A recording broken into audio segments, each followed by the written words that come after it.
So, good afternoon mga kaibigan. May nag-chat sa akin. Sabi niya sa akin, pupunta daw sila at mag-check ng unit sa shop. So, ayan, pinalilinisan ko na para kunwari, medyo bago yung unit. Pero bago talaga yan guys. Joke ko lang yun. Sobrang bago yan. 2023 model yung iba. So, papunta na sila. Kaya ayan, pinapunasan ko lahat na lang. Kasi lahat i-check daw. Ito. Bali, ang yan, no, acquired ya 2022. Ang nakabuta, 2021. Pero ang OR date siya, kung saan o siya nabakal, 2022. Dito, sinubukan kong lukuhin si Sir, pero nalaman niya pa din. So, ito muna, unang chinek ni Sir. Honda Click 125, ayan, version 2. Tapos, version 3, yung mags updated. Click.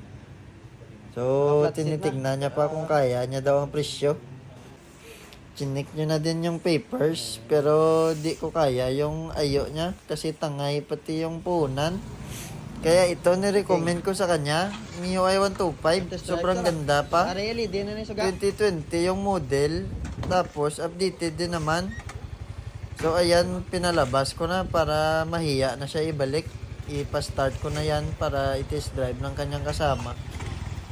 Ito na i-test drive na daw ni Sir para ma-check niya kung meron problema. Walang problema yan boss. After 3 days pa yan lalabas. Wala talaga yung problema guys. Joke lang yun. Hindi lang talaga umaandar yan pag walang gas. Uy, binidyoan pa ni Zoro yung kanyang mukha. Kita niya may tahi ang kanyang mukha. Swap bangko. So ito na guys, okay na daw si Sir sa MIUI 125 natin na 2020 model. Iniisip niya na ang kanyang pera kung kasya. Tapos ito, nag-request si Sir na iswap daw yung flat seat ng isa kong Mio sa bibili niya na Mio. Pinagbigyan ko na lang siya para di na siya umiyak. So dito guys, binibilang ko na ang pera kung tama. Kasi yung bayad sa akin ni Sir, 38,000.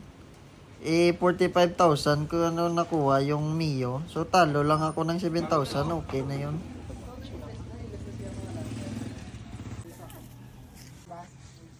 Thank you, good, Meg. Meg, thank you, good. Ano nga mo?